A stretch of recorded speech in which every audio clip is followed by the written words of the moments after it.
Durand കപ്പിൽ പഞ്ചാബ് എഫ്സിയുമായി 1-1 സമനിലയിൽ പിരിഞ്ഞ കേരള ബ്ലാസ്റ്റേഴ്സ് ഗ്രൂപ്പ് പോയിന്റ് പട്ടികയിൽ ഒന്നാമതെത്തി.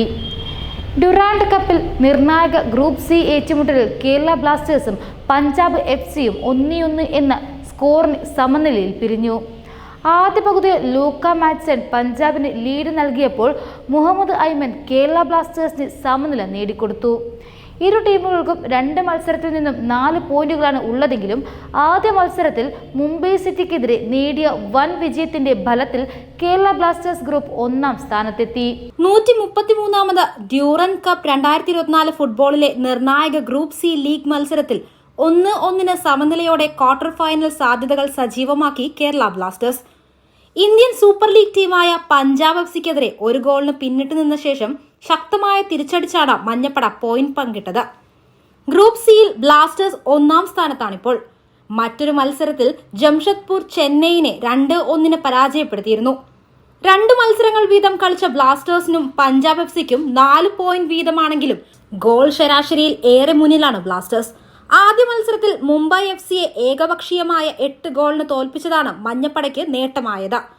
കൊൽക്കത്തയിലെ സോൾട്ട് ലേക്ക് സ്റ്റേഡിയത്തിൽ നടന്ന മത്സരത്തിൽ ബ്ലാസ്റ്റേഴ്സ് 1 ഗോളിന് പിന്നിട്ട് നിന്ന ശേഷം കരകയറുകയായിരുന്നു. ആദ്യ പകുതിയുടെ ഇഞ്ചുറി ടൈമിലാണ് പഞ്ചാബ് എഫ് സി ലീഡ് നേടിയത്. നിഖിൽ പ്രഭുവിന്റെ പാസിൽ നിന്ന് ലൂക്ക മൈസനാണ് പഞ്ചാബിനെ മുന്നിലെത്തിച്ചത്. 11 മിനിറ്റിനുള്ളിൽ ബ്ലാസ്റ്റേഴ്സ് ഗോൾ മടക്കി. 2-ാം പകുതിയിൽ പകരക്കാരനായി ഇറങ്ങിയ മലയാളി താരം മുഹമ്മദ് ഐമനാണ് ഗോൾ നേടിയത്. 56-ാം മിനിറ്റിൽ ഇടതുവിങ്ങിൽ നിന്ന് ഘാനയിൽ നിന്നുള്ള മുന്നേറ്റക്കാരൻ ക്വമെ പെപ്രെ നൽകിയ ക്രോസ് ആണ് ഐമൻ ലക്ഷ്യത്തിലെത്തിച്ചത്. പിന്നീട് ലീഡ് നേടുന്നതിന് ഇരു ടീമുകൾക്കും ഏതാനും നല്ല അവസരങ്ങൾ ലഭിച്ചെങ്കിലും സ്കോർ ലൈനിൽ മാറ്റം വരുത്താൻ സാധിച്ചില്ല.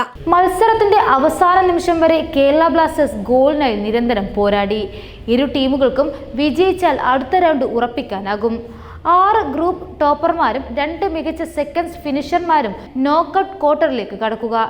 ജഷ്പൂരിലെ JRD ടാറ്റ സ്പോർട്സ് കോംപ്ലക്സിൽ നടന്ന ഗ്രൂപ്പ് ഡി മത്സരത്തിൽ ചെന്നൈയിൽ എഫ്സിയുടെ ശക്തമായ വെല്ലുവിളി 2-1 മറികടന്ന് ആതിഥേയരായ ജഷ്പൂർ FC ക്വാർട്ടർ സാധ്യത വർദ്ധിപ്പിച്ചു.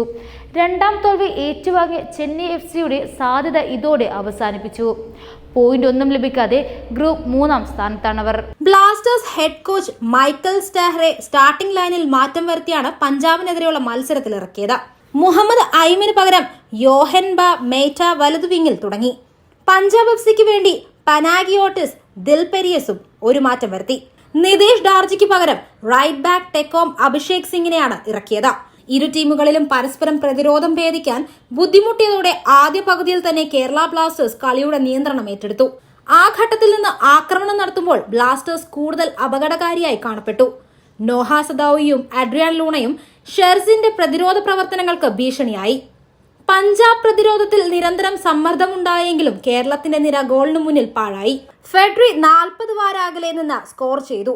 തന്റെ ശക്തമായ ഷോട്ട് ക്രോസ് ബാറിൽ തട്ടി പന്ത് നോക്കി നിൽക്കെ പഞ്ചാബ് ഗോൾ കീപ്പറിനൊപ്പം പുറത്തേക്ക് പോയി.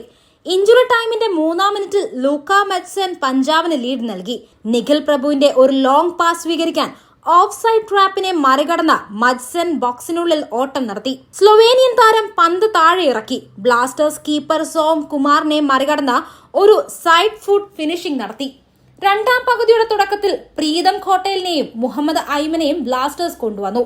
അവർ തുടക്കം മുതൽ കൂടുതൽ ഉദ്ദേശത്തോടെ ആക്രമിച്ചു. പഞ്ചാബ് പ്രതിരോധത്തെ കളിയെ ഒതുക്കാൻ അവർ അനുവദിച്ചില്ല. 2 തവണ സമനില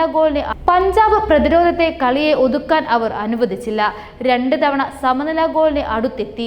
ഒടുവിൽ 56-ാം മിനിറ്റിൽ സമനില ഗോൾ വന്നു. പഞ്ചാബ് പ്രതിരോധത്തിന്റെ തകർച്ചയ്ക്കൊപ്പം ലൂണ പെപ്രയുടെ ഒരു ലളിതമായ പാസ് നൽകുകയായിരുന്നു തുടക്കം.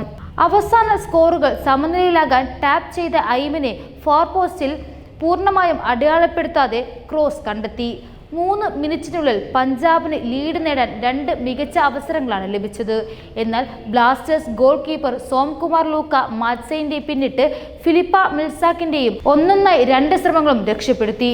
മിറാക്കിൾ ഒന്നും സംഭവിച്ചില്ലെങ്കിൽ കേരള ബ്ലാസ്റ്റേഴ്സ് ഓഫ്സി സെമിയിലേക്ക് പ്രവേശിക്കാൻ തന്നെയാണ് ഇപ്പോഴും സാധ്യത കൂടുതൽ. അടുത്ത മത്സരം ഗ്രൂപ്പിൽ ഏറ്റവും ദുർബലരായ CISFനെതിരെ കളിക്കുന്ന കേരള ബ്ലാസ്റ്റേഴ്സ് ഡ്യൂറൻഡ് കപ്പ് ചരിത്രത്തിൽ ആദ്യമായിട്ടായിരിക്കും സെമിയിൽ കളിക്കാൻ ഒരുങ്ങുന്നത്.